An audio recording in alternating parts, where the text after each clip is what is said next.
Okay, well, it's a great honour to be here with the UCL students actually in occupation. Fantastic. Um, and I can't think of any better place to be when I'm dealing with the question of the origins of language. It just so happens that modern science, by which I mean the science we do here in anthropology looking at human origins at UCL, has actually come up with something rather amazing, which is that all human language, all culture, all kinship, everything about us humans that make, all the things that make us distinctively different, that make us human, all those things were born on the world's first picket line. Without solidarity, without the kind of solidarity that the picket line generates, you couldn't have even had the emergence of language. And I just want to say something really briefly about this. Most organizations have a feature. If they're top-down organizations, and most organizations we have in the West these days are, of course, top-down things, they reach a certain size and they start to fall apart. You can't simply say the bigger the better. Even empires, when they get too big, they start to sort of collapse and disintegrate. And that certainly happens with organizations on a smaller level. There's one type of organization where the reverse applies. With a picket, the bigger it gets, the more powerful it is. Everyone that stood on a picket line knows what I'm talking about. You're on a picket line and you want a few more people to be on the picket line. You're in an occupation, you want a few more people in the occupation, of course. And on a picket line, the thing about it is it includes everybody. It's different from management, where of course people pick and choose who you are. On a picket line, you don't ask people what's your religion, and if you've got the right religion you can join, if you've got the wrong religion you can't. You don't ask what your colour, what your background, what your class, all that stuff.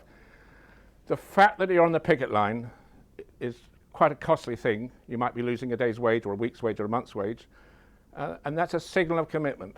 And for the picket, the bigger the better. There's no limit to how big a picket line can get. And of course the ideal would be not just a local strike, not even a regional strike, but of course a general strike, possibly even an international strike. I was actually involved in 1997 in the picket set up by the Liverpool dockers, where we stopped the whole world for about a week. I say the ports right across the planet were stopped on January the 20th that week in 1997. And I was standing on a picket line in Liverpool and thinking, right, this picket line stretches across planet Earth. So some people think pickets are a recent invention. Trade unionism is a recent invention. And what we're saying in the radical anthropology group is, no, actually, there's a different type of picket line, a women's strike picket line, involving a sex strike actually, that was the first picket line, and which generated the trust which was essential in order for words to be worth using. Words can easily be lies, of course, and without a special kind of trust, wouldn't be worth the sounds they're made of. And thank goodness, Les, our speaker, has just arrived. Probably his train was delayed by a whole lot of snow. It was so dark, I couldn't see No, the it was too dark. It was held up by the darkness. Okay, not sure that's a brilliant excuse, Les, but anyway, it was held up by darkness. Right. Yeah, so for the camera, my name is Les Levidow. I wear many hats, including editor of the journal Science is Culture, which is the hat I wore when I wrote a blurb for Chris's book, last year when I had the PDF. And I was fascinated by the book for many reasons. And Sorry, Les, can you speak up? Okay. Yeah, I was fascinated by the book for many reasons, which I'll explain.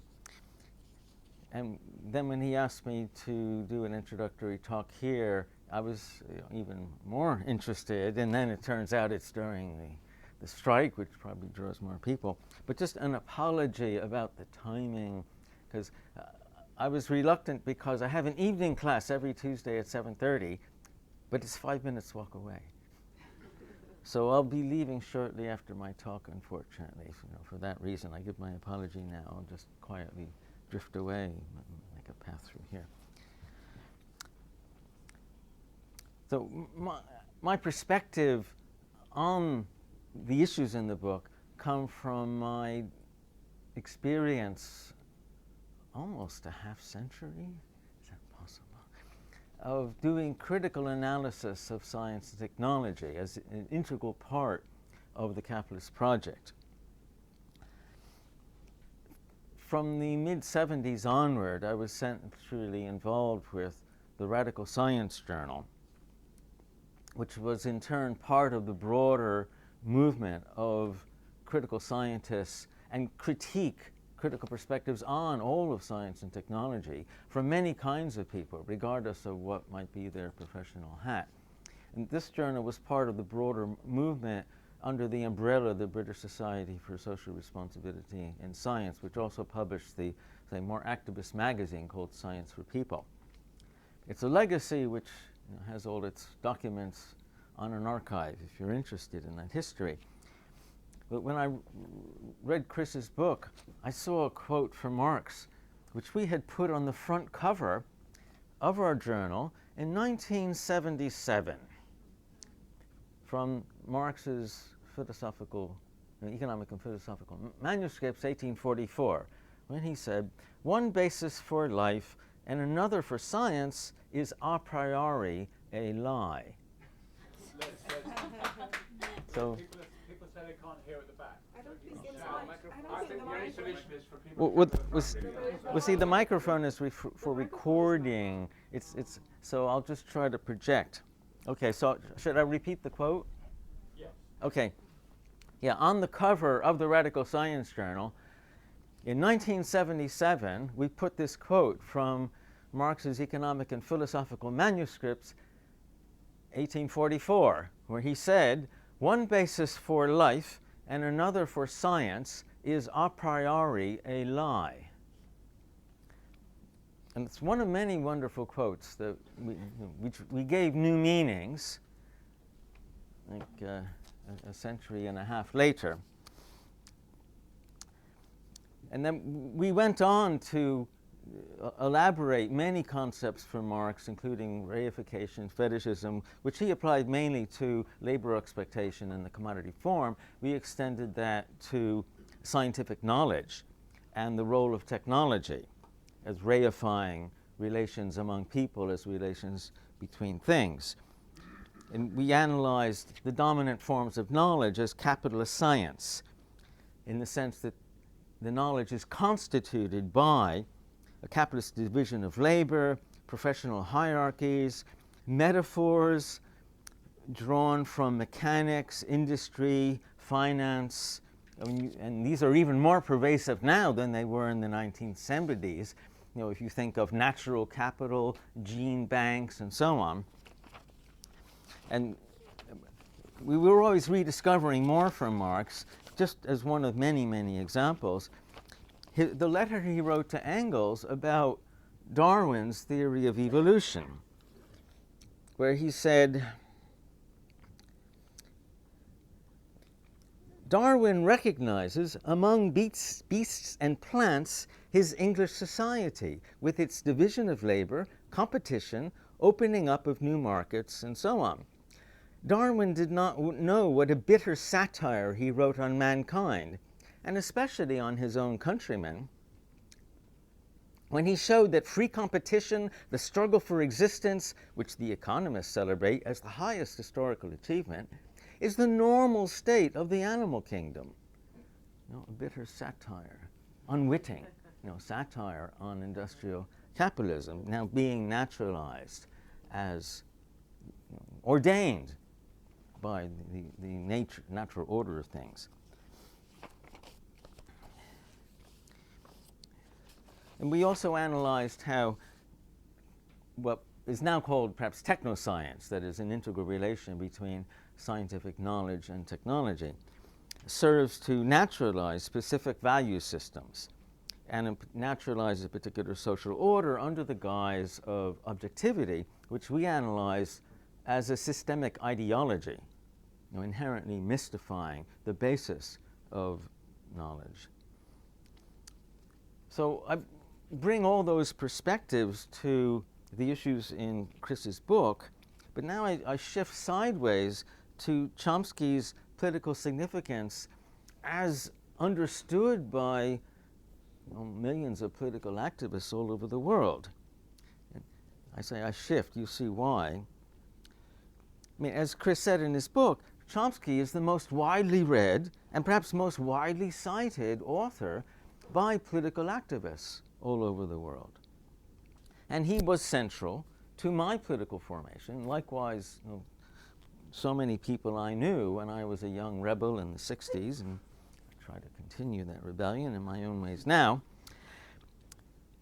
And he brought a method of deciphering deceptions in elite discourse, in official documents, in the mass media, and so on. And he analyzed how this discourse corrupts words by distorting their meaning, even inverting their meaning, perhaps along the lines of George Orwell's 1984, and by using abstract euphemisms to sanitize the barbaric practices of Western colonialism, thus making people confused or even ignorant. And just more specifically, just referring to some of the books that influenced so many of us, he wrote about how mainstream historians writing about the Civil War made invisible the movement for popular power, which was suppressed by the Stalinist leadership of the Republican Army. He wrote about how the mass media serves as weapons of mass deception, how the state and mass media together manufacture consent, or a facade of consent. He wrote about how after Yugoslavia was intentionally broken up, the occupation forces then simulated democracy in the post-Civil War regime, for example, in Bosnia. And he writes all these critical analyses with a kind of sardonic wit. When asked, how do you do all this in addition to your professional role as a linguist, and it is very impressive, he said, anyone could do what I do. I think he's been known to say, which in one sense is true, but he has a systematic determination to follow these official narratives and decipher them, and with a wit, a very concise wit, which not everyone can do, but which we might want to emulate. So that's perhaps my pay-on to Chomsky, and I mean the debt we owe him for his style and his method of critical analysis. So in that sense, activists and critical social science alike have learned much from his critical method, and perhaps have even more to learn along the lines that I've tried to describe. But here we come to some paradoxes. His political books rarely appear on academic reading lists, and almost never appear, perhaps, on undergraduate reading lists, as Chris notes in his book. Moreover, he characterizes social sciences as a fraud. He says there's no such thing as social sciences. He says it's a contradiction in terms. His only biophysical knowledge, carried out by professionally trained scientists, warrants the label science. Of course, he's not the only person to say this, for many reasons, but it seems paradoxical that this critical analyst of official discourse would say such a thing. He argues that on the other side, that scientific knowledge is politically neutral, and that only people with relevant specialist expertise can have any valid views on science, because its knowledge must objectively analyze natural characteristics in a value-free manner. How? It should do so through simple abstractions, which are immanent in nature and just need to be discovered by scientists. And that's a general way, or his general way, of putting his particular claim for expertise in linguistics, for which he became famous as an outsider to linguistics, by claiming that nature, meaning genetics, provides humans with some innate concepts and capacities, for learning languages, which all have a similar pattern. And that these patterns can be identified through computer techniques, needing no knowledge of specific languages. So that's heresy for linguistics, where part of the training is to learn various languages and then inductively try to analyze similarities, differences, and so on. Thus, in these ways, even more than mainstream linguistics, he epitomizes what we call scientism, as making objective claims for scientific knowledge, which, of course, has been a systematic target of left critiques for at least a half a century, perhaps most notably with the Frankfurt School of critical theory, their version of Marxism, which they elaborated beginning in the interwar period, and then was taken up by the New Left in the 60s, by many of us, including our journal, the Radical Science Journal. So that is a paradox, isn't it? And at the same time, his linguistic theories have been discredited by mainstream linguists. And this isn't merely a matter of professional jealousy or defending their profession, because to someone, like Chris and anyone who takes the trouble to look at it, the more you look at it, the more it seems nonsensical. And it hasn't really created new schools of linguistics. So what's going on here? And that's a puzzle that Chris tried to clarify in his book. So the way I put this paradox, which he liked, became a blurb for the book, Chomsky explicitly maintains a divide between his political activism and his linguistic expertise, which cannot and should not have any linkage in his view. Throughout his intellectual and political leadership in opposing U.S. military intervention since the Vietnam War, his political critiques focus on foreign policy while ignoring technoscience, except as an instrument of violence. But he doesn't focus on that aspect. He focuses on the policy that justifies the violence. So, here's the real blurb. The book provides a fascinating account of the disconnect and symmetry between Chomsky's value-free science and his science-free politics. That is, his political critique ignoring science and even technology. So the book roots this disconnect and symmetry in the tension in Chomsky's life, in his detestation of the US military, on the one hand, and his dependence on military funding for his linguistic research. That's how he maintained his professional career and livelihood, not by being in a linguistics department, rather by being in a computer lab, part of a larger lab funded by the US military. Now the plot thickens. The US military hasn't merely tolerated his combination of activities, it seems it has enthusiastically funded his research since the 1950s. Why? And this, I'm not easily shockable. After a half century of opposing US imperialism in so many, and Western imperialism and capitalist so-called development, so-called progress, I'm not easily shockable, but I was on the verge of being shocked by the answer Chris gave in the book, and I think that should be a key focus of discussion. I think he's right. So, according to his analysis, since the 1950s, the U.S. imperial project, which of course leads the global imperial project of the Western powers through NATO, the EU, and so on,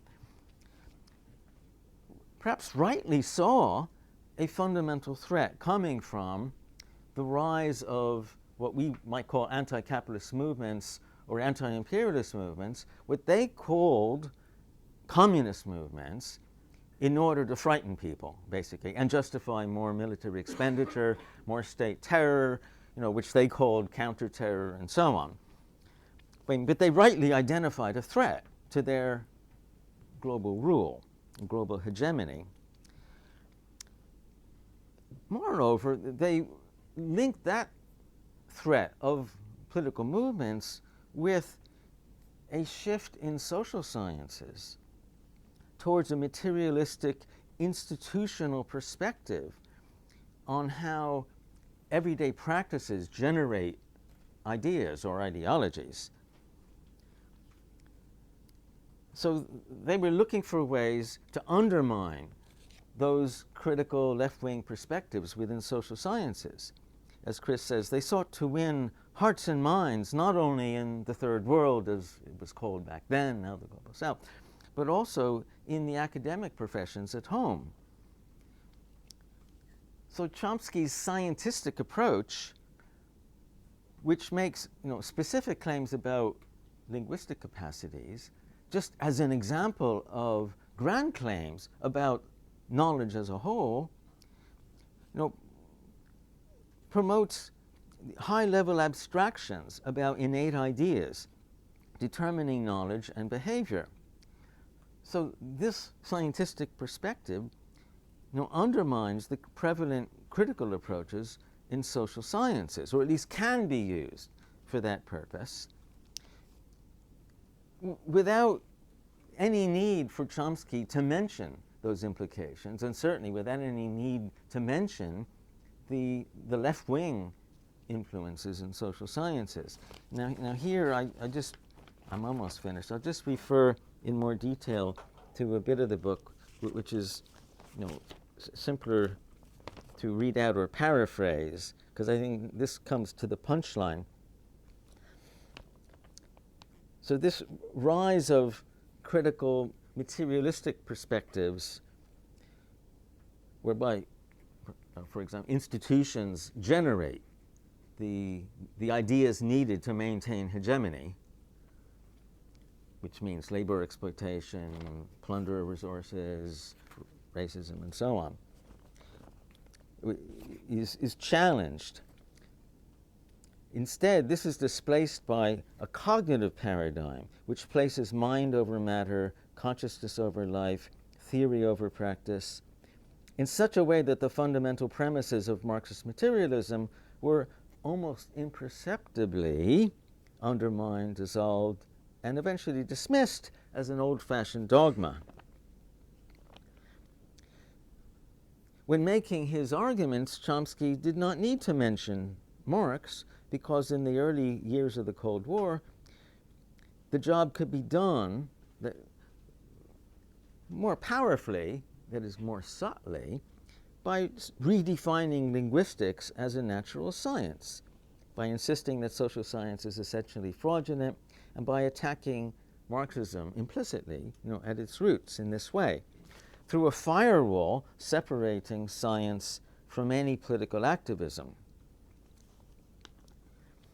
And the book then cites a critical analyst of this conflict, David Golumbua, an historian of that period, who had analyzed this cognitive revolution.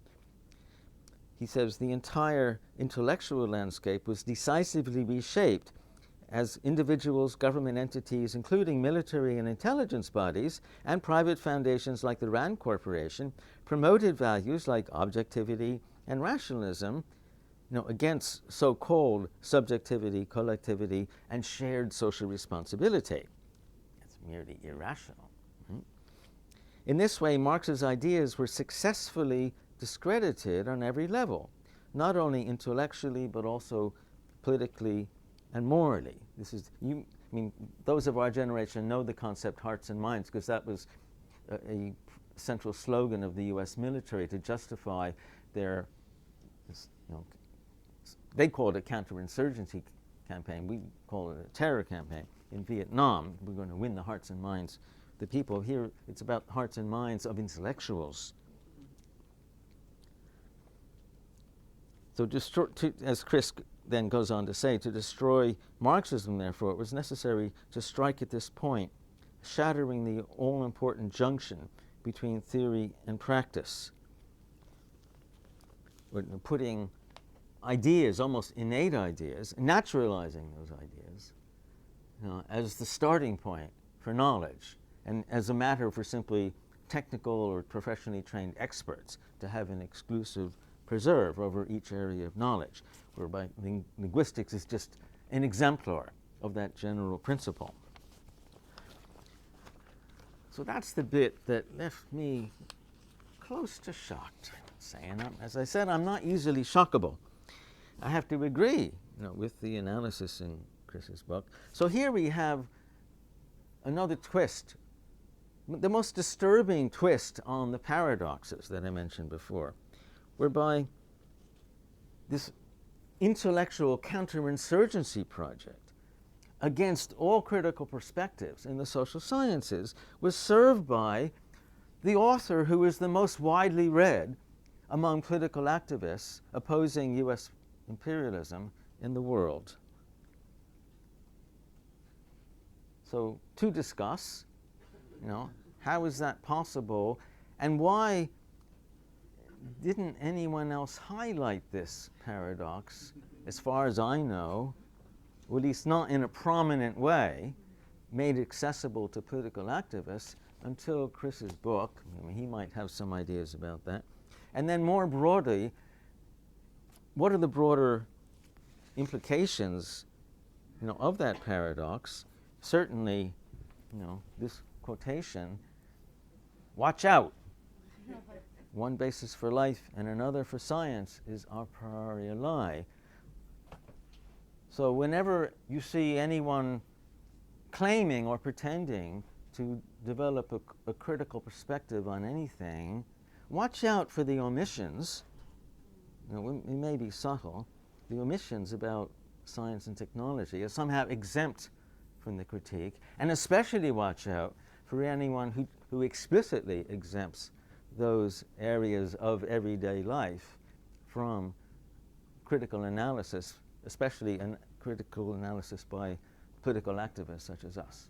So thank you for the book, and open it up.